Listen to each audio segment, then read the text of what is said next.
started.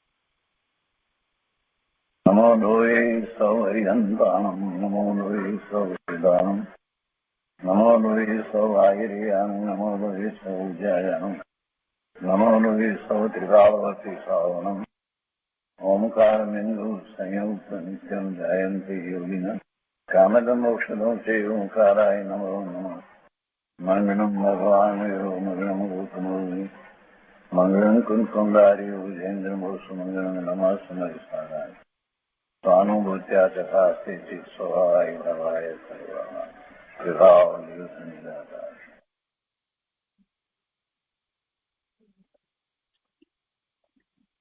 स्वामी कार्तिकेय अनुप्रेक्षा શુભચંદ્રાચાર્ય ભગવાનની ટીકા સહિત અને પંડિત જયચંદજી છાબડાના ભાવાર્થ અને ટીકા સહિત આપણે સ્વામી કાર્તિકેય અનુપ્રેક્ષાનો સ્વાધ્યાય કરી રહ્યા છીએ અને પૂજ્ય ગુરુદેવ કાંજી સ્વામી એમાંથી આપણને ઘણું અધ્યાત્મ સમજાવી રહ્યા છે. એમાં લોક ભાવનાનું સ્વરૂપ ચાલે છે અને લોક ભાવનામાં આપણે 165મી ગાથા સુધી સ્વાધ્યાય કર્યો છે. હવે એમાં આગળ લઈએ તે પહેલા આપણે કેટલીક વાતને સમજી રહ્યા છીએ, કેમ કે લોકનું સ્વરૂપ જ્યાં સુધી સારી રીતે ન સમજાયું હોય ત્યાં સુધી એમાં આવતી કેટલીક ગાથાઓને સમજવામાં તકલીફ પડે. એટલે આપણે મોક્ષશાસ્ત્ર એટલે કે તત્વાસૂત્રમાંથી ત્રીજો અધિકાર કરી રહ્યા છીએ. ત્રીજા અધિકાર અને ચોથા અધિકારની પણ કેટલીક વાત છે તે આપણે સમજી રહ્યા છીએ. અને ગઈકાલે આપણે એમાં મધ્યલોકના વર્ણનમાં જંબુદ્વીપનું વર્ણન લીધું અને મધ્યલોકના વર્ણનને પણ આપણે કંઈક અંશે લીધું છે, સમજ્યા છીએ. અને એમાં જ હવે આજે આગળ રહીએ છીએ. આજે નવી ગાથા નથી લેતા. તો અહીંયા મોક્ષશાસ્ત્રની અંદર એટલે તત્વાસૂત્રમાં કહે છે, કાળની અપેક્ષાથી વાત ગઈકાલે જે આવી તે જ લઈએ છીએ કે ભરત અને ઐરાવત ક્ષેત્રમાં કાળ ચક્રનું પરિવર્તન છે. 7 ક્ષેત્ર છે. એમાં સૌથી નીચે દક્ષિણમાં ભરત ક્ષેત્ર અને સૌથી ઉપર ઉત્તરમાં ઐરાવત ક્ષેત્ર અને વચ્ચે મધ્યમાં વિદેહ ક્ષેત્ર છે. અને એ સિવાય બીજા ક્ષેત્ર, તો એમાં આ 2 ક્ષેત્રમાં જ કાળનું પરિવર્તન થાય છે. અને એ આપણે ગઈકાલે વાત લીધી છે. તો એમાં 20 ક્રોડાકોડી સાગરને એક કલ્પકાળ કહેવામાં આવે છે. તેના 2 ભેદ, ઉત્સર્પિણી એના 10 ક્રોડાકોડી સાગરોપમ અને અવસર્પિણી એમાં પણ 10 ક્રોડાકોડી સાગરોપમ, એમ કરી અને કુલ 20 ક્રોડાકોડી સાગરોપમનો એક કલ્પકાળ કહેવામાં આવે છે. અને એની અંદર 6 આરા આપણે કહીએ છીએ. અવસર્પિણીના 6 ભેદ અથવા આરા અને એ જ રીતે ઉત્સર્પિણીના 6 ભેદ અને આરા, એની વાત આપણે ગઈકાલે લીધી. અને એમાં અવસર્પિણી એટલે ઉતરતો કાળ, જેમાં જીવોના જ્ઞાન આદિનો ઘટાડો થાય. એટલે બીજી રીતે કહીએ તો અવસર્પિણી એટલે ઉતરતો કાળ. એમાં પહેલા સુષ્મા છે, પછી બીજું સુષ્મા, ત્રીજો સુષ્મા દુષ્મા, ચોથો દુષ્મા સુષ્મા અને પછી 5મો દુષ્મા. અત્યારે 5મો દુષ્મા કાળ અહીંયા ચાલે છે. અને છઠ્ઠો દુષ્મ દુષ્મા, છઠ્ઠો કાળ. અને એના આપણે એ જ રીતે ઊંધા ક્રમમાં લઈએ તો ઉત્સર્પિણીના આવે 6 ભેદ. તો એમાં અહીંયા જે સમયગાળો જે આપ્યો છે તેમાં પહેલા કાળનો સુષ્મા કાળનો 4 ક્રોડાકોડી સાગર, પછી એના પછી બીજાનો 3 ક્રોડાકોડી, ત્રીજા આરાનો એટલે કે સુષ્મા દુષ્માનો 2 ક્રોડાકોડી, ચોથા આરાનો દુષ્મ સુષ્માનો 1 ક્રોડાકોડી માં 42,000 વર્ષ ઓછા. એટલે 10,000 વર્ષમાંથી 4, 3, 7 અને 2, 9 અને જે ચોથો કાળ છે એમાં એક કોડાકોડી સાગરને બદલે એમાં 42,000 વર્ષ ઓછા. એટલે 42,000 વર્ષ જે હતા એમાંથી 21,000 જે છે તે પાંચમા કાળમાં, એટલે દુષ્માના 21,000 વર્ષ અને છઠ્ઠાના એ 21,000 વર્ષ. એટલે એમ કરી અને 10 કોડાકોડી સાગરો પમનો આ અવસર્પિણી કાળ થયો અને એ જ રીતે ઉત્સર્પિણી કાળ સમજવાનો. અહીંયા કહે છે કે ભરત ઐરાવત ક્ષેત્રમાં આ 6 ભેદો વાળું પરિવર્તન થયા કરે છે. આ 2 ક્ષેત્રમાં થાય છે. અસંખ્યાત અવસર્પિણી વીતી ગયા પછી એક ઊંડા અવસર્પિણી કાળ આવે છે. ત્યારે જે ચાલે છે તે અવસર્પિણી તો ખરો, પણ ઊંડા અવસર્પિણી કાળ ચાલે છે. એમાં કેટલીક વસ્તુ અપવાદરૂપ બને છે. ઊંડા અવસર્પિણી કાળની અંદર કેટલીક વસ્તુ અપવાદરૂપ હોય છે. અને એના પછી ત્રીજી વાત કરે છે કે ભરત ઐરાવત ક્ષેત્રના મ્લેચ્છ ખંડો તથા વિજયાર્ધ પર્વતની શ્રેણીઓમાં અવસર્પિણી કાળમાં ચતુર્થ દુષ્મ સુષ્મા કાળની શરૂઆતથી તે અવસર્પિણીના અંત સુધી પરિવર્તન થાય છે અને ઉત્સર્પિણી કાળમાં ત્રીજા દુષ્મા સુષ્મા કાળના આદિથી તે ઉત્સર્પિણા અંત સુધી પરિવર્તન થાય છે. તેમાં આર્યખંડોની માફક 6 કાળોનું પરિવર્તન થતું નથી અને તેમાં પ્રલય કાળ પણ હોતો નથી. અહીંયા બીજી એક વધારાની વાત લીધી છે. ભરત અને ઐરાવત ક્ષેત્રના મ્લેચ્છ ખંડોની આપણે વાત સમજ્યા છીએ અને એમાં ફરીથી આપણે જઈએ તો ખ્યાલ આવશે કે કઈ રીતે મ્લેચ્છ ખંડ છે. આપણે જોયું કે 2 નદી, દરેક 7 ક્ષેત્ર કયા, એમાં દરેકમાં 2 નદી છે. આપણે ભરત ક્ષેત્રની વાત કરીએ તો જે પશ્ચિમમાં સિંધુ નદી અને પૂર્વમાં ગંગા નદી છે. એટલે એમ 2 નદીને કારણે 3 ભાગ પડ્યા અને વચ્ચે એક જે પર્વત છે એને લીધે થઈ અને એના 3ના 6 ભાગ પડી જાય છે. 6 ભાગમાંથી 5 જે છે એ મ્લેચ્છ ખંડ છે. 5 જે છે તે મ્લેચ્છ ખંડ છે અને એક એ આર્યખંડ છે. તો ભરત ક્ષેત્રની અંદર 5 મ્લેચ્છ ખંડ અને એક આર્યખંડ છે. એ જ રીતે એટલે આ જંબુદ્વીપને વિશે, અને એ જ રીતે પછી એના પછી ધાતકી ખંડની અંદર પણ એવી રીતે થાય. પણ ધાતકી ખંડની અંદર આપણે વચ્ચે એક પર્વત આવે છે એટલે એમાં ભરત ક્ષેત્ર પણ 2 છે અને એ જ પ્રમાણે બધું 2 થઈ જાય છે. અને એના પછી પણ એ જ રીતે અર્ધ પુષ્કળ ખંડની અંદર પણ એ રીતે થાય છે. એટલે 2 ભરત ક્ષેત્ર અને 2 અહીંયા પણ ભરત ક્ષેત્ર, એટલે 4 ભરત ક્ષેત્ર અને 5 અને એક જંબુદ્વીપને વિશે, એમ 5 ભરત ક્ષેત્ર કયા. તો એ જ રીતે મ્લેચ્છ ખંડનું પણ સમજી લેવાનું કે અહીંયા જયારે 5 મ્લેચ્છ ખંડ કયા છે તો એ જ રીતે બધે મ્લેચ્છ ખંડ તો એ રીતે હોય છે. તો મૂળ વાત ઉપર આવીએ આપણે.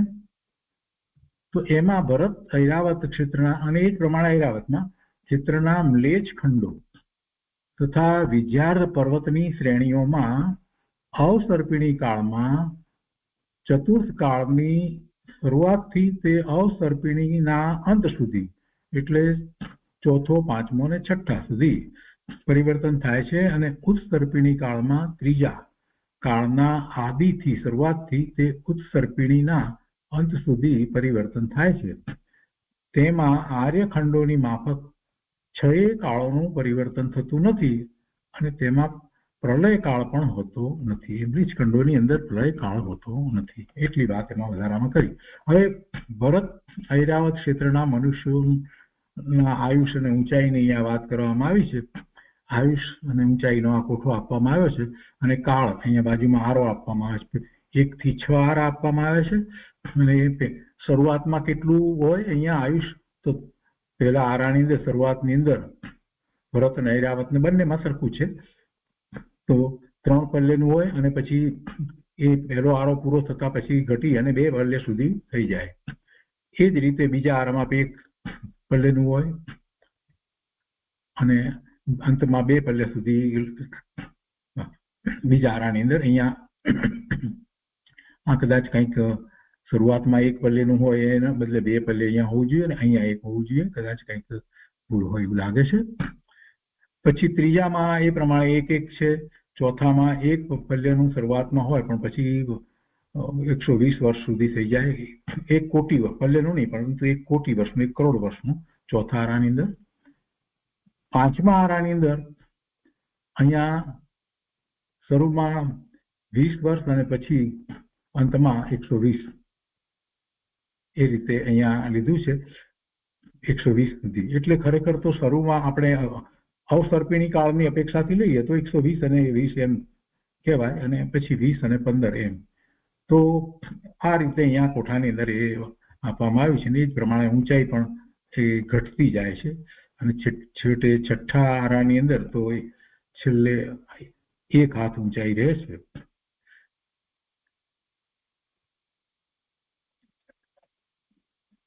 પછી એ પ્રમાણે એના આહાર માટેની વાત આપી છે, કેટલા દિવસે કેટલો આહાર વગેરેની. હવે અન્ય ભૂમિઓની કાળ અવસ્થાને માટે કહે છે કે ભરત અને ઐરાવત સિવાયના બીજા ક્ષેત્રો, એટલે બીજા 5 ક્ષેત્રો એક જ અવસ્થામાં રહે છે અને તેમાં કાળનું પરિવર્તન હોતું નથી. અને એ પછી આ બધા જે ક્ષેત્ર છે, હેમવત વગેરે ક્ષેત્રોમાં આયુષ્યમાં ની વાત કરી છે. તેમાં હેમવત, હરિવત અને વિદેહ ક્ષેત્રમાં આવેલા દેવકુરુના મનુષ્યો, તિર્યંચો ક્રમથી 1 પલ્ય, 2 પલ્ય, 3 પલ્યના આયુષ્યવાળા હોય છે. અને ઉત્તરના ક્ષેત્રોમાં વસતા મનુષ્યો હેમવતકાય આદિ મનુષ્યોની સમાન આયુષ્યવાળા હોય છે. વિદેહ ક્ષેત્ર માટે આયુષની વાત અહીંયા કરવામાં આવી છે, એ જરા જોઈએ આપણે. હા, એમાં પછી એક બીજી વાત છે ભોગ ભૂમિની, કે આ હેણવત ક્ષેત્રની રચના હેમવતની સમાન, રમ્ય ક્ષેત્રની રચના હરિક્ષેત્રની સમાન, એટલે એ 4 ક્ષેત્રની રચના તો એ રીતે જ છે. અને વિદેહ ક્ષેત્રમાં આવેલા ઉત્તર કુરુની રચના દેવકુરુ સમાન છે. પછી અહીંયા ભોગ ભૂમિની વાત કરી છે. એવી રીતે ઉત્તમ, મધ્યમ અને જગન્યરૂપ 3 ભોગ ભૂમિના 2 ક્ષેત્રો છે. જંબુદ્વીપમાં 6 ભોગ ભૂમિઓ અને અઢીદ્વીપમાં કુલ 30 ભોગ ભૂમિ છે, જેમાં સર્વ પ્રકારની સામગ્રી કલ્પવૃક્ષમાંથી પ્રાપ્ત થાય છે, તેને ભોગ ભૂમિ કહેવાય છે. આપણે ગઈકાલે એની વાત લીધી હતી. વિદેહ ક્ષેત્રમાં આયુષ્ય, વિદેહ ક્ષેત્રમાં મનુષ્યો અને તિર્યંચોનું આયુષ્ય સંખ્યાત વર્ષનું હોય છે. અને વિદેહ ક્ષેત્રમાં ઊંચાઈ 500 ધનુષ્ય અને આયુષ્ય 1 કરોડ પૂર્વનું હોય છે. હવે અહીંયા બીજી રીતે વાત લીધી છે ભરત ક્ષેત્રનો બીજી રીતે વિસ્તાર. તો જંબુદ્વીપના 190માં ભાગ જેટલો છે ભરત ક્ષેત્રનો વિસ્તાર. જંબુદ્વીપના 190માં ભાગ જેટલો છે. 24મા સૂત્રમાં ભરત ક્ષેત્રનો વિસ્તાર બતાવે છે. તેમાં ને આમાં કાંઈ ફેર નથી, માત્ર કથનનો પ્રકાર જુદો છે. જો 1,190 હિસ્સા કરીએ તો દરેક હિસ્સાનું પ્રમાણ 526.619 યોજન થાય. એ પહેલા અગાઉ વાત આવી ગઈ. ધાતકી ખંડનું વર્ણન એની અંદર ધાતકી ખંડ નામના બીજા દ્વીપમાં, એમાં પણ ક્ષેત્ર, કુલાચલ, મેરુ નદી વગેરે બધા પદાર્થોની રચના જંબુદ્વીપથી બમણી છે. એ વાત આપણે ગઈકાલે સમજ્યા છીએ. અને પછી પુષ્કર ખંડની અંદર જો વિચાર કરીએ તો એમાં અડધા ભાગ લેવાનો છે, કેમ કે માણસોત્તર જે પર્વત આવી જાય છે એટલે એ તો એમાં પણ રચના એ જ રીતે છે. ધાતકી ખંડ લવણ સમુદ્રને ઘેરે છે, એટલે કે જે જંબુદ્વીપ છે એ પછીથી લવણ સમુદ્ર અને એના પછી ધાતકી ખંડ આવે છે. એ રીતે છે. એ આપણે ફરીથી આકૃતિમાં જોઈએ તો ખ્યાલ આવી જશે. અહીંયા આ જંબુદ્વીપ, પછી અહીંયા લવણ સમુદ્ર અને પછી આ છે તે ધાતકી ખંડ છે. અને ધાતકી ખંડ પછી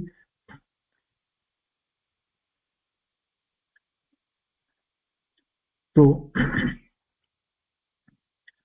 અને એમાં અહીંયા કહે છે કે એનો 4 લાખ યોજન છે. બમણો કરીએ છીએ એટલે એ પ્રમાણે એ થાય છે. 2 લાખ પછી 4 લાખ એ પ્રમાણે.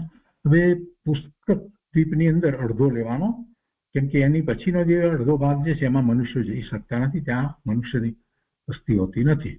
તો પુષ્કરાર્ધ દ્વીપમાં પણ બધે રચના જંબુદ્વીપની રચનાથી બમણી છે. પુષ્કર દ્વીપના વિસ્તાર 16 લાખ યોજન છે. એ આપણે અહીંયા તે વખતે સમજ્યા છીએ, કેમ કે અહીંયા 1 લાખ યોજન, પછી આ લવણ સમુદ્ર 2 લાખ યોજન, પછી આ 4 લાખ યોજન ધાતકી, પછી આ એના પછી સમુદ્ર જે છે તે 8 લાખ યોજન, અને પછી આ 16 લાખ યોજન જે આનો પુષ્કર દ્વીપ છે. અને 16 લાખમાં અડધે અહીંયા આખો પછી સુધી છે, તેમાં વચ્ચે આ પર્વત આવે, માણસર પર્વત, એટલે અહીંયાનો આટલો જે છે તે તો અડધો, એટલે કે 8 લાખ નો જ થાય છે. તો પુષ્કર દ્વીપના વિસ્તાર 16 લાખ યોજન છે. તેની વચમાં ચૂડીના આકારે માનુષોત્તર પર્વત આવેલો છે, જેથી તે દ્વીપના 2 હિસ્સા થઈ જાય છે. અને પૂર્વાર્ધમાં બધી રચના ધાતકી ખંડ સમાન છે અને જંબુ દ્વીપથી બમણી છે. અને આ દ્વીપનો ઉત્તર પૂર્વ પ્રાંતમાં એક પુષ્કર છે, તેથી તેને પુષ્કર દ્વીપ કહેવાય છે. એ એનું નામનું કારણ આપ્યું. હવે મનુષ્ય ક્ષેત્રની વાત છે તે જરાક આપણે સારી રીતે સમજી લઈએ. અહીંયા એમ કહેવામાં આવ્યું કે માનુષોત્તર પર્વત સુધી, એટલે કે અઢી દ્વીપમાં જ મનુષ્યો હોય છે. અઢી દ્વીપમાં જ મનુષ્ય હોય છે. માનુષોત્તર પર્વતથી આગળ રિદ્ધિધારી મુનીશ્વર કે વિદ્યાધરો પણ જઈ શકતા નથી.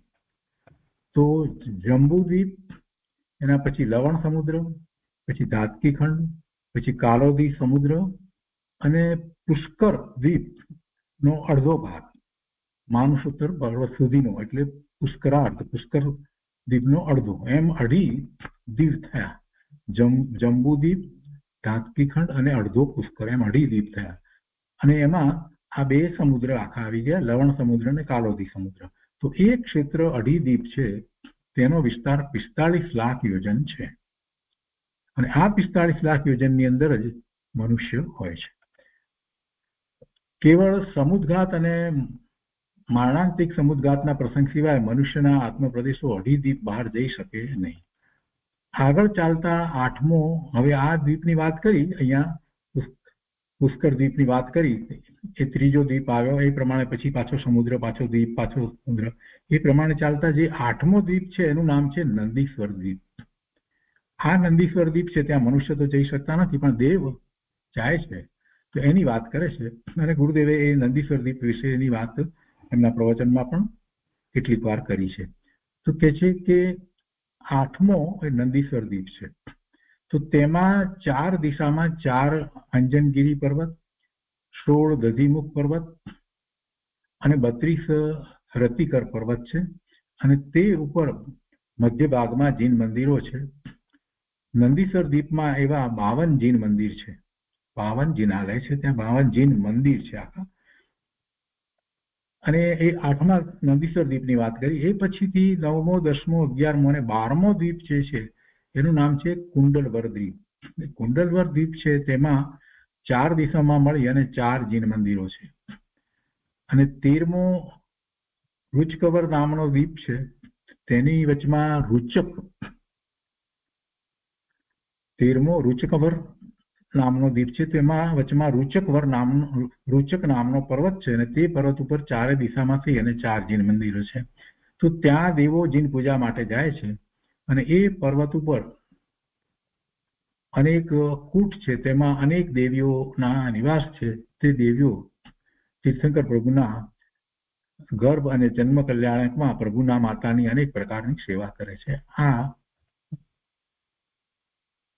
મનુષ્ય ક્ષેત્ર વિશેની અને બીજા ક્ષેત્રો વિશેની વાત થઈ, બીજા દ્વીપ વિશેની વાત થઈ. હવે મનુષ્યોના ભેદ, એમાં આર્ય અને મ્લેચ્છ. તો આર્ય અને મ્લેચ્છ એવા ભેદથી મનુષ્યો 2 પ્રકારના છે. આર્યના 2 પ્રકાર છે, રિદ્ધિ પ્રાપ્ત આર્ય અને અનરિદ્ધિ પ્રાપ્ત આર્ય. રિદ્ધિ પ્રાપ્ત આર્ય એટલે જે આર્ય જીવોને વિશેષ શક્તિ પ્રાપ્ત હોય, રિદ્ધિ એટલે એવી વિશેષ શક્તિ એ પ્રાપ્ત હોય તે રિદ્ધિ પ્રાપ્ત આર્ય. અને જે આર્ય જીવોને વિશેષ શક્તિ પ્રાપ્ત ન હોય તે અનરિદ્ધિ પ્રાપ્ત આર્ય. તો રિદ્ધિ પ્રાપ્ત આર્ય અને એને જે વિશેષ શક્તિ છે, તો એ વિશેષ શક્તિ એ રિદ્ધિ કયા પ્રકારે છે તેના માટેની છે એવી વિશેષ શક્તિ. તો એમાં 8 વાત લીધી છે: બુદ્ધિ, ક્રિયા, વિક્રિયા, તપ, બળ ઔષધ, રસ અને 8મું ક્ષેત્ર. આ 8 રિદ્ધિઓનું સ્વરૂપ કહેવાય છે અને એ 8 રિદ્ધિઓ વિશે અહીંયા વિસ્તારથી વર્ણન કરવામાં આવ્યું છે. એ રિદ્ધિ પ્રાપ્ત આર્યો માટેની વાત લીધી અને એની અંદર પણ પાછું બુદ્ધિ રિદ્ધિ લીધી છે કે રિદ્ધિ પ્રાપ્તમાં બુદ્ધિ પહેલી જે લીધી છે તો એ એની અંદર પણ પાછા કેટલા બધા પાછા ભેદ પડ્યા છે અને પછી કેવળ જ્ઞાન રિદ્ધિ, મનોપર્ય વગેરે બીજ રિદ્ધિ, કોષ્ટક બુદ્ધિ એ બધું અનેક પ્રકાર ભેદ પાડીને લેવામાં આવ્યું છે.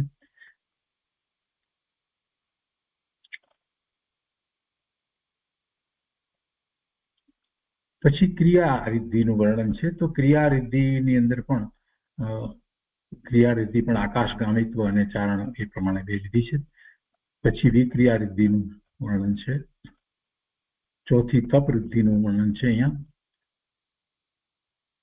અને 5મી છે બળ રિદ્ધિનું વર્ણન છે. 6ઠ્ઠી ઔષધ રિદ્ધિનું વર્ણન છે અહીંયા. 7મી રસ વૃદ્ધિનું વર્ણન છે અને 8મી ક્ષેત્ર વૃદ્ધિનું વર્ણન અહીંયા કરવામાં આવ્યું છે. એટલે એ રિદ્ધિ પ્રાપ્તની વાત કરીએ. અનરિદ્ધિ પ્રાપ્ત જે આર્ય છે એના વિશે અહીંયા કહે છે કે અનરિદ્ધિ પ્રાપ્ત આર્યના 5 પ્રકાર છે. ક્ષેત્ર આર્ય, જાતિ આર્ય, કર્મ આર્ય, ચારિત્ર આર્ય, દર્શન આર્ય અને એ 5મું દર્શન આર્ય. તો એનું સ્વરૂપ એ રીતે છે. ક્ષેત્ર આર્ય કોને કહે છે કે જે મનુષ્યો આર્ય દેશમાં જન્મે તે ક્ષેત્ર આર્ય છે. જાતિ આર્ય જે મનુષ્યો ઇક્ષ્વાકુ વંશમાં જન્મે કે ભોજ વંશ આદિકમાં જન્મે તે જાતિ આર્ય છે. કર્મ આર્ય તેના 3 પ્રકાર છે. સાવધ્ય કર્મ આર્ય, અલ્પ સાવધ કર્મ આર્ય અને અસાવધ કર્મ આર્ય. તેમાંથી સાવધ કર્મ આર્યના 6 પ્રકાર છે. અસી, મસી, કૃષિ, વિદ્યાશીલ, વાણિજ્ય વગેરે. અને એ જે બધા તલવાર વગેરે આયુધ ધારણ કરીને આજીવિકા કરે, આસી કર્મ વગેરે જે કરે છે તો એના ઉપરથી એ બધી વાત એમાં લેવામાં આવી છે. કઈ રીતે આજીવિકા કરે છે એ માટે. તો એ રીતે એ 6 પ્રકારના કર્મ જીવને અવિરત દશામાં પહેલેથી ચોથા સ્થાન સુધી હોય છે. તેથી તે સાવધ કર્મ આર્ય છે એ બધી વાત આવી. પછી ચારિત્ર આર્યની વાત છે. એ 2 પ્રકારે છે. અભિગત ચારિત્ર આર્ય અને અનભિગત ચારિત્ર આર્ય અને દર્શન આર્ય. હવે એ પછીથી મ્લેચ્છની વાત છે. તો આ 2 વર્ણનો જે છે આર્યના એ બધા જાતે વાંચી લેવા માટે અનુમોદના છે. હવે આર્ય અને મ્લેચ્છ આ 2 જાતના મનુષ્યની વાત લીધી. તો હવે મ્લેચ્છને માટે અહીંયા કહે છે કે મ્લેચ્છ મનુષ્યો 2 પ્રકારના છે. કર્મભૂમિજ અને અંતર્દીપજ.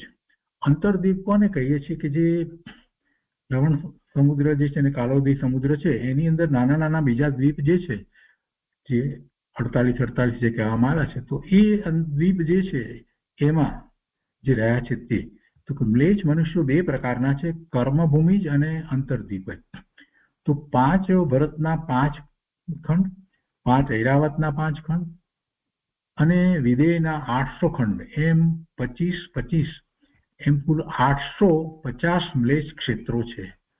850 મ્લેચ્છ ક્ષેત્રો છે. તેમાં જન્મેલા મનુષ્યો કર્મભૂમિ જ છે. બીજું લવણ સમુદ્રમાં 48 દ્વીપ અને કાળોદધી સમુદ્રમાં 48 દ્વીપ છે. એ બંને મળી 96 દ્વીપમાં કુભોગ ભૂમ્યા મનુષ્યો છે. એ ત્યાં જે રહ્યા છે એ કુભોગ ભૂમ્યા મનુષ્યો છે અંતરદ્વીપની અંદર. અને તેને અંતર્દ્વીપ જ મલેચ્છ કહેવાય છે. તો તે અંતર્દ્વીપ જ મલેચ્છ મનુષ્યના ચહેરા એ લોકોના મનુષ્યો છે તો એમના ચહેરા વિચિત્ર પ્રકારના હોય છે. તેમને માણસનું શરીર ધડ હોય અને ઉપરથી હાથી, રીંછ, માટલા વગેરે ના માથા અને ઘણા લાંબા કાન, એક પગ કે પૂંછડું વગેરે એ રીતે હોય છે. અને તેમનું આયુષ્ય 1 પલ્લીનું હોય છે. અને એમનો ખોરાક છે તે ઝાડના ફળ, માટી વગેરે એમનો ખોરાક હોય છે. તો એ મ્લેચ્છ વિશેની વાત કરવામાં આવી અને સાથે સાથે અહીંયા જે કુભોગ ભૂમિ છે એની પણ વાત કરવામાં આવી. તો મ્લેચ્છ મનુષ્યો કર્મભૂમિ જ અને અંતર્દીપ જ. ને અંતર્દીપની અંદર જે છે ત્યાં જે આ ભૂમિના મનુષ્યો, જે મ્લેચ્છ મનુષ્ય છે એ આ જાતના મનુષ્ય હોય છે, તેને ઉપરનું માથું એ પ્રાણી વગેરેના જેવું હોય છે. તો કુલ ક્ષેત્ર કેટલા થયા? મ્લેચ્છના 850 ક્ષેત્રો છે,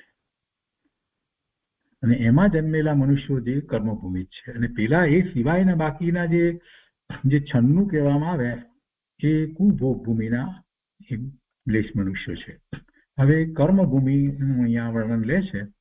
તો આપણે ગઈકાલે જે ટૂંકમાં જે વાંચન કર્યું એમાં એ બધું આવી ગયું છે. અહીંયા જરાક વિસ્તાર છે કે 5 મેરુ સંબંધી, 5 ભરત, 5 ઐરાવત, દેવકુરુ તથા ઉત્તરકુરુ એ બેને છોડીને 5 વિદેહ, 5 મેરુ સંબંધી કરીને પછી 5 ભરત, 5 ઐરાવત અને દેવકુરુ તથા ઉત્તરકુરુ બે છોડીને, એટલે એ સિવાય 5 વિદેહ. એ રીતે કુલ 15 કર્મભૂમિ છે. 5 ભરત, 5 ઐરાવત અને 5 વિદેહને વિશે એમ કુલ 15 કર્મભૂમિઓ છે. અને કર્મભૂમિની વ્યાખ્યા આપણે કરી છે. તો જ્યાં અસલી મસ્તી, કૃષિ, વાણિજ્ય, વિદ્યા, શિલ્પ એ 6 કર્મની પ્રવૃત્તિ હોય તેને કર્મભૂમિ કહેવામાં આવે છે. અને વિદેહના 1 મેરુ સંબંધી 32 વેદ છે અને 5 વિદેહ છે, તેથી 160 ક્ષેત્ર વિદેહમાં થાય છે. વિદેહમાં 1 મેરુ સંબંધી 32 ભાગ પડે એના, અને પછી એવા 5 વિદેહ છે એટલે 160 ક્ષેત્ર થાય. અને 160 ક્ષેત્ર જે છે એ દરેક ક્ષેત્રમાં એક તીર્થંકર ભગવાન અને હજારો કેવળી પરમાત્મા હોય એવો વખત હતો. એટલે 160 તીર્થંકર ભગવાન, અને એ વખતે 5 ભરતની અંદર 1 અને 5 ઐરાવતની અંદર 1 તીર્થંકર, એટલે 10 તીર્થંકર, એટલે કુલ 170 તીર્થંકર. એક એવો કાળ હતો કે જયારે હતા અજીતનાથ ભગવાન, જયારે ભરત ક્ષેત્રને વિશે હતા એ વખતે 170 એટલે ઉત્કૃષ્ટ 170 તીર્થંકર એક સાથે હોઈ શકે. તો એમાં 160 એ વિદેહ ક્ષેત્રમાં હોય. ને વિદેહ ક્ષેત્રમાં કેવી રીતે 160 હોય? તો એ વિદેહના 1 મેરુ સંબંધી 32 વેદ છે અને 5 વિદેહ છે, તો એટલી 160 ક્ષેત્ર થયા. અને દરેક ક્ષેત્રમાં 1 તીર્થંકર હોય. અને એવી રીતે ભરતના 5 છે તો 5 ભરતમાં, ઐરાવતના 5 ક્ષેત્ર છે તો 5 ઐરાવતમાં, એમ કરી અને એ 10 અને 170 ઉત્કૃષ્ટ તીર્થંકર હોય એવો કાળ હોય. અજીતનાથ ભગવાનના વખતમાં એવો કાળ હતો જયારે 170 હોય. અત્યારે ભરત ક્ષેત્ર, ઐરાવત ક્ષેત્રમાં તીર્થંકર નથી, અને મહાવિદેહ ક્ષેત્રમાં પણ ફક્ત 20 તીર્થંકર છે.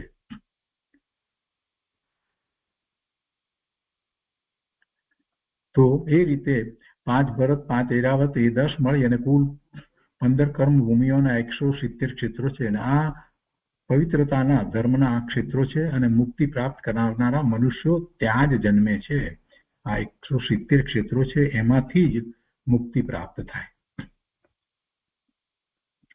એક મેરુ સંબંધી હિમવત, હરિક્ષેત્ર, રમ્યક, હિરણવ્યત, દેવકુરુ અને ઉત્તરકુરુ એવી 6 ભોગ ભૂમિ છે. એ પ્રમાણે 5 મેરુ સંબંધી 30 ભોગ ભૂમિ છે, અને તેમાં 10 જગન્ય, 10 મધ્યમ અને 10 ઉત્કૃષ્ટ છે. અને તેમાં 10 પ્રકારના કલ્પવૃક્ષ છે. તો તેના ભોગ ભોગવી જીવ સંકલેશ રહિત સાતારૂપ રહે છે. એ ભોગ ભૂમિમાં એમને કોઈ સંકલેશ નથી થતો, અને કલ્પવૃક્ષને કારણે પોતાની જરૂરિયાતો એમાંથી એમને પ્રાપ્ત થાય છે. ત્યારે અહીંયા એક પ્રશ્ન કર્યો કે કર્મનો આશ્રય તો 3 લોકના ક્ષેત્ર છે. કર્મનો આશ્રય તો 3 લોકના ક્ષેત્ર છે, તો કર્મભૂમિના 170 ક્ષેત્ર જ કેમ કહો છો? 3 લોકને કર્મભૂમિ કેમ કહેતા નથી?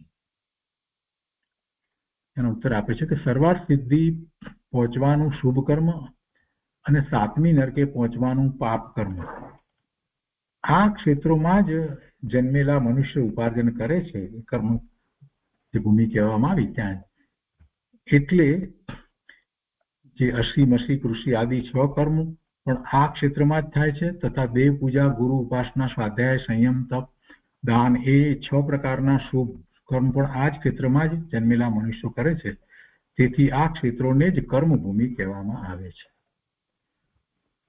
આ કર્મભૂમિ માટેનો એક પ્રશ્ન થયો કે કર્મનો આશ્રય તો ત્રણેય લોકના ક્ષેત્ર છે, તો પછી ત્યાં એ કર્મભૂમિ 170 ક્ષેત્ર જ કેમ કહો છો? તો એનો જવાબ આપ્યો છે કે સર્વાર્થ સિદ્ધિ પહોંચવાનું શુભ કર્મ શુભ પણ સર્વાર્થ સિદ્ધિના દેવ થવા જેવું શુભ કર્મ એવું પુણ્ય પણ અહીંથી જ થઈ શકે છે, અને 7મી નરકે પહોંચવા સુધીનું એવું પાપ પણ આ કર્મભૂમિને વિશે જે છે એને જ થઈ શકે છે. અને એમાં પાછા કાળ પ્રમાણે છે. ત્યારે પંચમ કાળમાં ભરત ક્ષેત્રના વિશેથી એવું પાપ થઈ શકતું નથી કે 7મી નરકે જાય, અને એ પ્રમાણે એટલું પુણ્ય પણ થઈ શકતું નથી સર્વાર્થ સિદ્ધિના દેવ થાય. અત્યારે અહીંથી પણ મોક્ષે તો જવાતું નથી, કેવળ જ્ઞાન તો નથી થતું, પણ બીજી રીતે પણ વાત છે કે એટલું પાપ પણ નથી થઈ શકતું કે જેથી 7મી નરકે જાય. હવે મનુષ્યનું ઉત્કૃષ્ટ તથા જગનના આયુષ જે છે એના વિશે આપણે કોઠામાં જોઈ ગયા છીએ, પણ એની કેટલીક વાત છે તે જરા વાંચીએ છીએ કે ધ્યાનમાં રાખવું કે મનુષ્ય ભાવ તે એક જાતની ત્રસ ગતિ છે. 2 ઇન્દ્રિયથી માંડીને સંઘની પચેન્દ્રિય સુધીની ગતિને આપણે ત્રસ ગતિ કહીએ છીએ. એ ત્રસ કાળ છે. તો મનુષ્ય પણ એ ત્રસ ગતિ છે. તો તેનો એક સાથે ઉત્કૃષ્ટ કાળ શેનો? ત્રસ ગતિનો. 2 ઇન્દ્રિયથી સંઘની પચેન્દ્રિય સુધીનો જે ત્રસ ગતિનો કાળ છે, તો તેનો એક સાથે ઉત્કૃષ્ટ કાળ 2000 સાગરોપમથી સહેજ અધિક છે. તેમાં 2 ઇન્દ્રિય થાય, 3 ઇન્દ્રિય, 4 ઇન્દ્રિય, પચેન્દ્રિય થાય, પચેન્દ્રિય સંઘની થાય, એ બધું થાય. તો તેમાં સંઘની પર્યાપ્તક મનુષ્યપણાનો કાળ તો બહુ જ થોડો છે, કેમ કે એમાં તો એ 4 ગતિમાં ભ્રમણ કરે ને, 2 ઇન્દ્રિયથી સંઘની પચેન્દ્રિય સુધીમાં એ 4 ગતિમાં ભ્રમણ કરે. તિર્યંચ પણ થાય, દેવ પણ થાય, મનુષ્ય થાય, નારકી પણ થાય. તો એમાં મનુષ્યનો કાળ અને એમ કેટલો કે જે સંઘની છે તે, અને પાછા એ પર્યાપ્તક, તો તેમાં સંઘની પર્યાપ્તક મનુષ્યપણાનો કાળ તો બહુ જ થોડો છે. મનુષ્ય ભાવમાં જો જીવ સમ્યક દર્શન પ્રગટ કરી ધર્મની શરૂઆત નહીં કરે તો મનુષ્યપણું મટ્યા પછી કદાચ ત્રસમાં જ રહે, એટલે 2 ઇન્દ્રિય કે 3 ઇન્દ્રિય ગમે તે રહે, પણ તિર્યંચ વગેરેમાં અને નારકીમાં કે એ બધામાં જ રહી અને એ થોડા મનુષ્ય ભાવ કરીને છેવટે એ ત્રસ કાળ પૂરો થાય અને જો સમ્યક તો પ્રગટ કરી અને પુરુષાર્થ કરી અને મોક્ષ નથી જતો તો પછી શું થશે? એકેન્દ્રિયમાં જશે. એટલે એ વાત કરે છે અહીંયા કે મનુષ્યપણું મટ્યા પછી કદાચ ત્રસમાં જ રહે તો પણ નારકી, દેવ, તિર્યંચ અને બહુ થોડા મનુષ્ય ભાવ કરી અને છેવટે ત્રસ કાળ પૂરો કરી એકેન્દ્રિયપણું પામશે. તો ત્યાં ઘણો કાળ ઉત્કૃષ્ટપણે અસંખ્યાતા પૂતગલ પરાવર્તન કાળ સુધી રહી એકેન્દ્રિય પર્યાયો ધારણ કરશે, એવા શરીર ધારણ કરશે અને ઇતર નિબોધમાં એ ચાલ્યો જશે. તો આ અહીંયા વાત કરી. હવે તિર્યંચોની આયુષ ગતિની અહીંયા વાત કરી છે કે કઈ રીતે તિર્યંચોના છે. આ આપણે ગાથાની અંદર પણ વાત આવી છે. તિર્યંચોના આયુષની ઉત્કૃષ્ટ તથા જગન સ્થિતિ જેટલી જ મનુષ્યના જેટલી છે, ઉત્કૃષ્ટ અને જગન સ્થિતિની વાત કરે. તિર્યંચના આયુષની ઉત્કૃષ્ટ તથા જગન સ્થિતિ તેટલી જ છે, એટલે કે મનુષ્યના જેટલી છે. તો તિર્યંચોના આયુષના પેટા વિભાગ નીચે પ્રમાણે કર્યા છે. અહીંયા પૃથ્વી કાયના 22,000 વર્ષ છે, વનસ્પતિ કાયના 10,000 વર્ષ. આ ઉત્કૃષ્ટ છે. અપકાય એટલે જેનું શરીર પાણી જેવું છે, તે જળ જેવું છે, તેના 7,000 વર્ષ છે. વાયુકાયના 3,000 વર્ષ ઉત્કૃષ્ટ. અગ્નિકાયના 3 દિવસ. અને 2 ઇન્દ્રિયના ઉત્કૃષ્ટ 12 વર્ષ છે, 3 ઇન્દ્રિયના 49 દિવસ છે, ચતુર્ઇન્દ્રિયના 6 માસ છે. અને પછી પંચેન્દ્રિયની અંદર બધા જુદા જુદા પ્રમાણે લેવામાં આવે છે. કર્મભૂમિના પશુ, અસંગની પંચેન્દ્રિય, માછલા વગેરે 1 કરોડ પૂર્વ, પરિસર્પ જાતિના સર્પો 9 પૂર્વાંગ વર્ષ, સર્પો 42,000 વર્ષ, પક્ષીઓ 72,000 વર્ષ, ભોગ ભૂમિના 4 પગવાળા પ્રાણી 3 પગ, અને ભોગ ભૂમિ સિવાયના એ સર્વનું જગન્ય ઓછામાં ઓછું આયુષ 1 અંતર્મુહૂર્તનું હોય. બધાનું ઓછામાં ઓછું આયુષ્ય એક અંતર્મુહૂર્તનું હોય, ભોગ ભૂમિ સિવાયના, ભોગ ભૂમિની વાત નહીં. અને ક્ષેત્રના માપ પણ એ જ રીતે અહીંયા આપ્યા છે. એ બધા જાતે વાંચી લેવા માટે અનુમોદના છે. હવે કેટલાક પ્રશ્નો જે છે કેટલાક જે શબ્દો જે છે એના આપણે એને સમજી લેવા માટે અહીંયા નોંધની અંદર જે કહ્યું છે તે લઈએ કે અંગુલ શબ્દ જે આપ્યો છે કે તો એમાં એ કહે છે કે જ્યાં જે અંગુલ લાગુ પડતો હોય ત્યાં તે પ્રમાણે માપ સમજવું. પ્રમાણ અંગુલ ઉત્સેદ અંગુલથી 500 ગણો, તેના વડે દ્વીપ, સમુદ્ર, પર્વત, દ્વીપ, સમુદ્રની વેદી, વિમાન, નરકના પ્રસ્તાર વગેરે અકૃત્રિમ વસ્તુની લંબાઈ પહોળાઈ મપાય છે. અને બીજી એ જ રીતે ઉત્સેદ અંગુલ વડે દેવ, મનુષ્ય, તિર્યંજ, નારકીના દેહ તથા કૃત્રિમ જીન પ્રતિમાના દેહનું માપ કરવામાં આવે છે. દેવના નગર તથા મંદિર પણ આ જ માપ વડે મપાય છે. એટલે આપણે એ સમજીએ છીએ કે શું ઇંચમાં મપાય, શું ફૂટમાં મપાય, શું કિલોમીટરમાં મપાય, શું માઇલમાં મપાય, એ બધું જે રીતે સમજીએ છીએ એ રીતે અહીંયા વાત કરી છે. હવે અહીંયા એક મહત્વની વાત એ છે કે જે કાળે જેવા મનુષ્ય હોય તે કાળે તેનો અંગુલ આત્મા અંગુલ કહેવાય છે. પલ્યના અર્ધછેદના અસંખ્યાત્મા ભાગ પ્રમાણ ઘણા અંગુલ માંડી ગુણીએ તો એક જગત શ્રેણી થાય છે. ક્યારે કયો અંગુલ ગણવો? તો કે જે કાળે જેવા મનુષ્ય હોય તે કાળે તેનો અંગુલ આત્મા અંગુલ કહેવાય છે. અને પલ્યના અર્ધછેદના અસંખ્યાત્મા ભાગ પ્રમાણ ઘણા અંગુલ માંડી ગુણીએ તો એક જગત શ્રેણી થાય છે. જગત શ્રેણી બરાબર અહીંયા 7 રાજુ લોકની લંબાઈ તેના છેડે નીચે છે. અને જગત પ્રતર એમાં જગત શ્રેણીમાં 7 રાજુ લોકની લંબાઈ તેના છેડે નીચે છે તે, અને જગત પ્રતર એટલે 7 રાજુ ગુણ્યા 7 રાજુ એટલે 49 રાજુ ક્ષેત્ર થાય. અને તે લોકના નીચલા ભાગનું ક્ષેત્ર લંબાઈ એને પહોળાઈ લીધી. પેલી આ જગત શ્રેણી એટલે ઊંચાઈ તરીકે લીધું છે. અને જે નીચેનો ભાગનું ક્ષેત્ર 7 રાજુ પૂર્વ પશ્ચિમ છે, ઉત્તર દક્ષિણ પણ 7 રાજુ છે, તો એ 49 રાજુ ક્ષેત્ર કહેવાય. અને ઘન તરીકે લઈએ તો 343 રાજુ થાય. કેમ કે પૂર્વ પશ્ચિમ તો 7 રાજુ છે, પછી ઉપર જેમ જતા જઈએ દક્ષિણથી ઉત્તર તરફ જતા જઈએ તેમ પછી ઘટે છે અને મધ્ય લોકમાં 1 રાજુ થાય છે અને ફરી પાછું વધે છે, પછી 5 રાજુ થાય છે અને પછી પાછું ઉપર જતા ઘટી અને 1 રાજુ થાય છે. એટલે એ ઉધ્વ લોકમાં એ રીતે ફેર પડે છે. તો એનું આખું ઘનફળ જોઈએ તો અહીંયા આપ્યું છે કે 343 રાજુ તે આખા લોકનું માપ છે. અને એ પછીથી મધ્ય લોકના વર્ણનનું ટૂંકું અવલોકન જે આપણે ગઈકાલે કર્યું હતું તે એવા આ બધી જે વાત છે ટૂંકમાં આવી, અને ટૂંકમાં જે અવલોકન હતું એ આપણે કર્યા પછીથી આજે આ પૂરું કર્યું છે. વિસ્તારપૂર્વક આ અવલોકન અહીંયા આપણે પૂરું કરીએ છીએ. અને એ પછીથી હવે કેટલીક વાત મહત્વની જે આપી છે તે સમજવા માટેની, એમાં કહે છે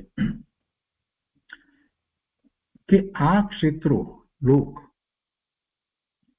કોઈએ બનાવ્યા નથી, પણ અનાદિ અનંતર છે. અને અનાદિ અનંત છે, અનંત કાળથી છે, અનાદિથી છે, એની કોઈ આદિ નથી, કોઈ એની રચના કરી નથી.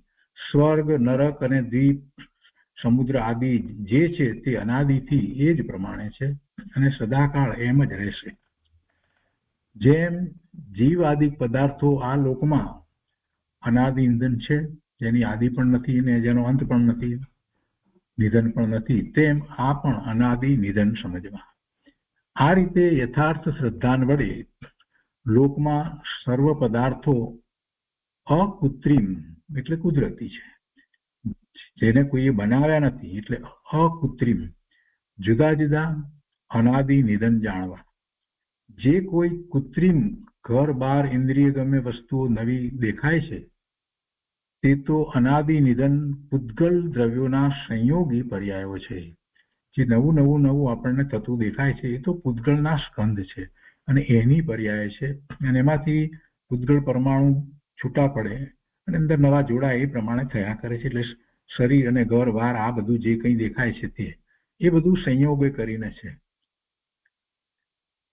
તે તો અનાદિ નિધન પૂતગળ દ્રવ્યો. અનાદિ નિધન પૂતગળ દ્રવ્ય છે એ અનાદિ નિધન છે. છ દ્રવ્ય જે છે એ અનાદિ નિધન છે. એની આદિ પણ નથી અને એનો અંત પણ નથી. પણ એના જે સ્કંદ બને છે એ ક્ષણિક હોય છે. એની આદિ હોય છે. સ્કંદની આદિ છે અને એનો અંત પણ હોય છે.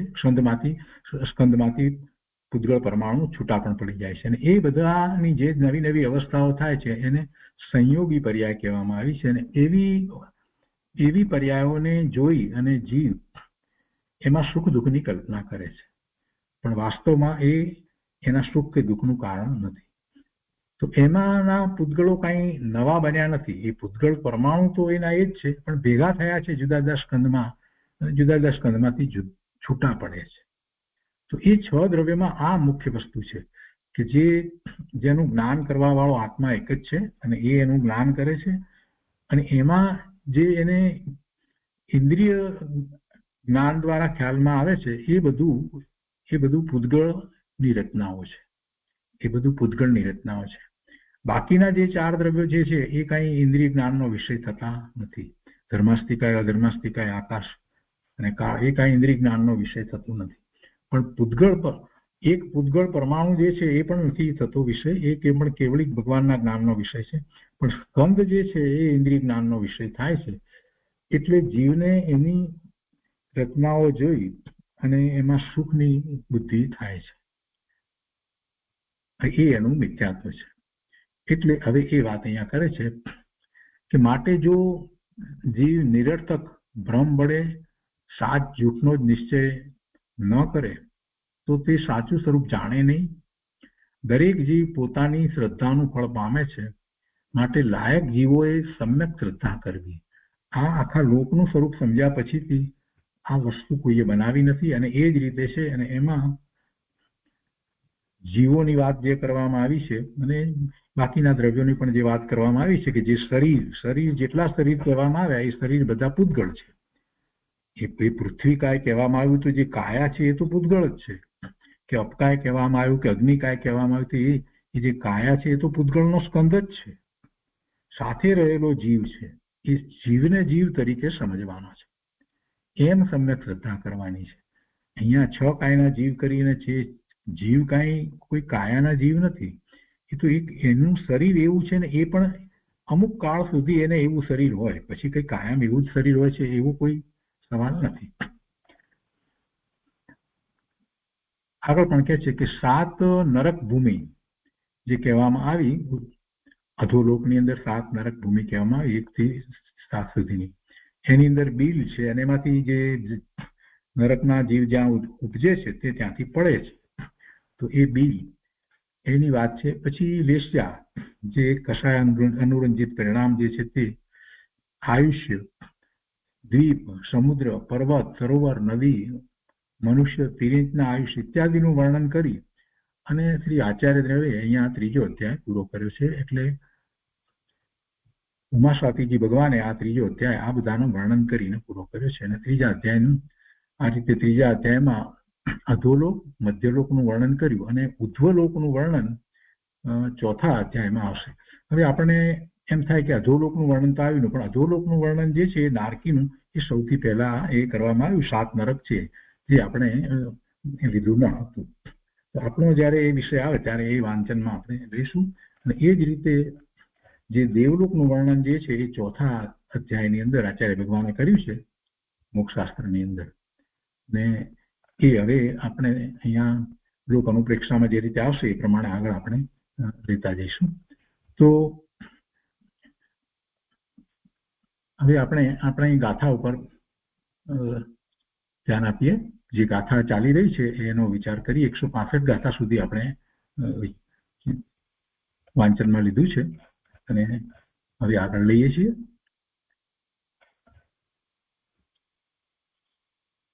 પર્યાપ્ત અપર્યાપ્ત આપણે સારી રીતે સમજ્યા છીએ, એ બધી વાત થઈ ગઈ છે. અને દેવોની વાત જે લીધી છે, કલ્પવાસી દેવોથી ભવનવાસી દેવ અને વેંતર દેવ, તો એ બંનેની તો વાત આવી ગઈ છે મધ્યલોકથી નીચેની અંદર, એ આપણે સમજી ગયા છીએ. પછી એકેન્દ્રિય જ્વાદીના આયુષ વગેરેની જે વાત અહીંયા કરવામાં આવી એ પણ આવી ગઈ છે. અને બે ઇન્દ્રિયના એ બધાના આયુષ્યની વાત લીધી. હવે દેવનારકીઓનું ઉત્કૃષ્ટ તેમજ જઘન્ય આયુષ્ય કહે છે. તો એ 165મી ગાથા આપણે ફરીથી લઈએ છીએ, ત્યાંથી જરાક આગળ લઈએ છીએ. તેમાં એમ કહ્યું કે દેવોનું તથા નારકી જીવોનું ઉત્કૃષ્ટ આયુ 33 સાગરનું છે તથા તેમનું જગન્ય આયુ 10,000 વર્ષનું છે. ને આ આયુ સામાન્ય દેવોની અપેક્ષાએ કહ્યું છે, વિશેષ ત્રિલોકસાર આદિ ગ્રંથોથી જાણવું.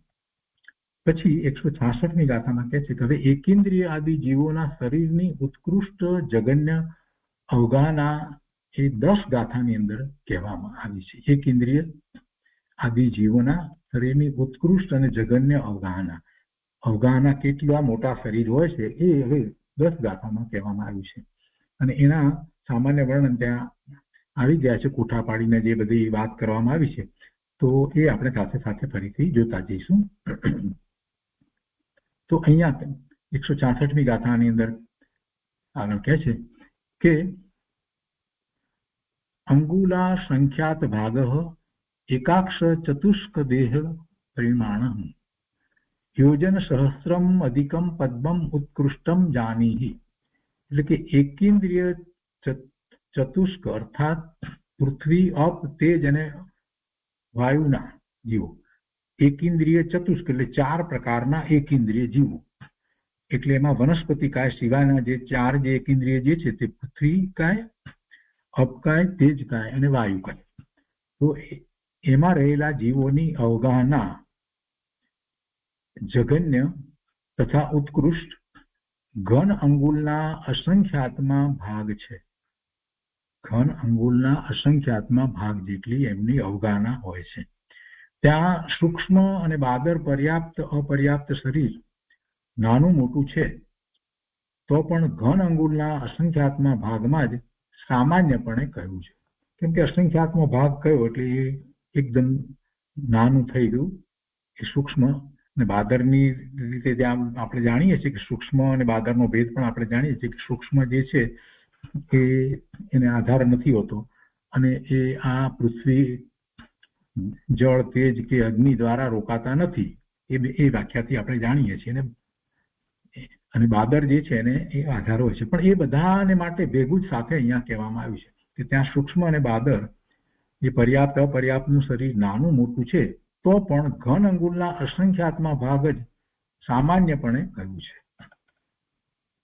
વિશેષ જો પછી એની વધારે સ્પષ્ટતા જોવી હોય તો પછી ગોમટસારની અંદર સૂક્ષ્મપણે એના માપો આપવામાં આવ્યા છે. એટલે કે વિશેષ ગોમટસારમાંથી જાણવું. વળી અંગુલનું માપ ઉત્પેદ અંગુલ 8 યવ પ્રમાણ લેવું. યવ એટલે પેલા જવ, જે ઘઉંની સાથે જે જવ હોય છે ને એને યવ કહીએ છીએ. તો કે છે કે અંગુલનું માપ, ઉત્પેદ અંગુલનું માપ 8 યવ પ્રમાણ લેવું, પણ પ્રમાણ અંગુલ ન લેવું. પ્રત્યેક વનસ્પતિ કાયમાં ઉત્કૃષ્ટ અવગાહનાયુક્ત કમળ છે, તેની અવગાહના કંઈક અધિક 1000 યોજન છે. એ વાત આપણે આવી છે કે જ્યાં પર્વત છે અને સરોવર છે અને ત્યાં પછી કમળ છે તો એ કમળમાં મોટા કમળની અવગાહના 1000 યોજન જેટલી છે. એ પછી 167મી ગાથા છે. એમાં કે છે 10 ગાથા સુધી આ બધા આના વર્ણન કરવામાં આવ્યા છે, અવગાહનાના જ વર્ણન છે. દ્વાદશ યોજનાયામઃ શંખ ક્રોશત્રિકમ ગ્રૈષ્મિકા સમુદિષ્ટા બ્રહ્મર યોજનમ એકમ સહસ્ત્રમ સમૂર્છમ મત્સ્ય. 2 ઇન્દ્રિય શંખ મોટો છે. 2 ઇન્દ્રિય મળો જે છે એટલે શંખ છે એમાં તે મોટો છે. તેની ઉત્કૃષ્ટ અવગાહના 12 યોજન લાંબી છે. 12 યોજન લાંબો શંખ હોઈ શકે ઉત્કૃષ્ટ. 3 ઇન્દ્રિયમાં, 2 ઇન્દ્રિયમાં સૌથી મોટો શંખ છે. 3 ઇન્દ્રિયમાં ગોભિકા અર્થાત કાન ખજૂરો છે એ સૌથી મોટો છે અને તેની ઉત્કૃષ્ટ અવગાહના 3 કોષ લાંબી છે. 4 ઇન્દ્રિયમાં ભ્રમર સૌથી મોટો છે અને તેની ઉત્કૃષ્ટ અવગાહના 1 યોજન લાંબી છે. આવડો મોટો ભમરો. એવી રીતે કાન ખજૂરો પણ આટલો મોટો 3 કોષનો અને શંખ કેટલો મોટો, 12 યોજનનો શંખ. તો પછી એમાંથી જે જીવ બહાર નીકળે છે શંખમાંથી, શંખ એટલે એ નથી ઉપરનું પડ તો કડક જે આપણે જોઈએ છીએ શંખ એ નહીં, પણ એની અંદર રહેલો જીવ એને શંખ કહીએ છીએ. એમાંથી પછી જીવ બહાર નીકળે છે તેનો વિચાર કરીને શંખ જે પછી મૃત દેહ તરીકે જે આખું રહે છે, આપણે તો નાના જોયા છે જે શંખને વગાડવામાં આવે છે, બધો એ મૂળ તો એ શંખ એ દેહ છે એનો. તો આટલો મોટો એમ 4 ઇન્દ્રિયમાં ભ્રમર સૌથી મોટો છે અને તેની ઉત્કૃષ્ટ અવગાહના 1 યોજન લાંબી છે. તથા પંચેન્દ્રિયમાં સમૂર્છન મચ્છ મોટો છે, સમૂર્છન મચ્છ મોટો છે અને તેની ઉત્કૃષ્ટ અવગાહના 1000 યોજન લાંબી છે. 1000 યોજન લાંબો મચ્છ, અને એ પણ પાછો સમૂર્છન.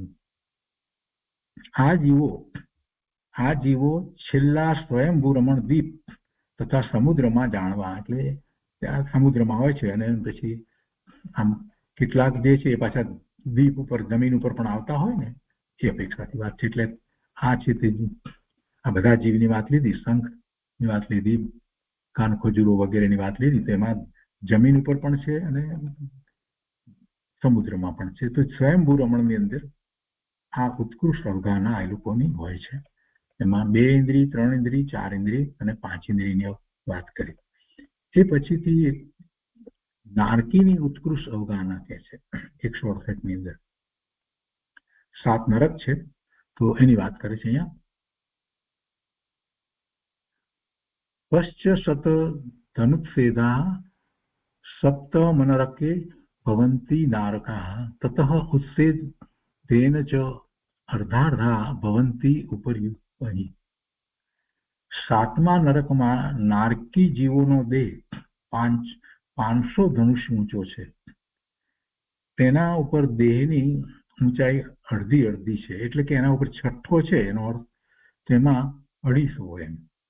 7મી નરકની અંદર 500 ધનુષ ઊંચો દેહ હોય, બધાનો હોય એમ નહીં, થોડો ઓછો પણ હોય, ઉત્કૃષ્ટની વાત છે. અને તેના ઉપર દેહની ઊંચાઈ એના ઉપર એટલે છઠ્ઠામાં પછી અડધી, પછી છઠ્ઠા કરતા 5મામાં એનાથી અડધી, એ રીતે. અર્થાત છઠ્ઠામાં 250 ધનુષ, 5મામાં 125 ધનુષ, ચોથામાં 62.5 ધનુષ, ત્રીજામાં 31.25 ધનુષ, બીજામાં 15 ધનુષ દશાની અને પહેલામાં 7 ધનુષ દેરાની. એ પ્રમાણે જાણવું, અડધા કરતા જવાનું. અને તેમાં 49 પટલ છે અને તે બધામાં જુદી જુદી વિશેષ અવગાહના શ્રી ત્રિલોકસારમાંથી જાણવી. હવે દેવોની અવગાહના વિશે કહે છે દાતા 169માં કે છે અસુરાણા પશ્ચ વિસંતિ શેષા નવ ભાવનાશ્ચ દશ દંડા ગંતરદેવાના તથા જ્યોતિષકા સપ્ત ધનુર્દેહ. તેમાં કહે છે કે ભવનવાસીઓમાં અસુર કુમારોના દેહની ઊંચાઈ 25 ધનુષ અને તેના બાકીના 9 કુમારોની 10 ધનુષ, ગંતરોના દેહની ઊંચાઈ 10 ધનુષ તથા જ્યોતિષી દેવોના દેહની ઊંચાઈ 7 ધનુષ છે. આ ભવનવાસી દેવો, અસુર કુમારો અને વેંતર દેવોની વાત અને જ્યોતિષ, એ બધા દેવોની વાત કરી. હવે સ્વર્ગના દેવોની વાત કરે છે. તો એમાં 70 અને 71, 170, 171 બે ગાથાની અંદર એ વાત કરવામાં આવી છે. તો એ આપણે આવતા સ્વાધ્યાયમાં લઈશું. અને આ જે અહીંયા જે કહેવામાં આવ્યું છે એનો સહેજ ફરીથી વિશેષ વિસ્તાર પણ આમાંથી આપણે લઈશું, મોક્ષશાસ્ત્રમાંથી પણ લઈશું. તો આજનો સ્વાધ્યાય અહીંયા સુધી રાખીએ છીએ.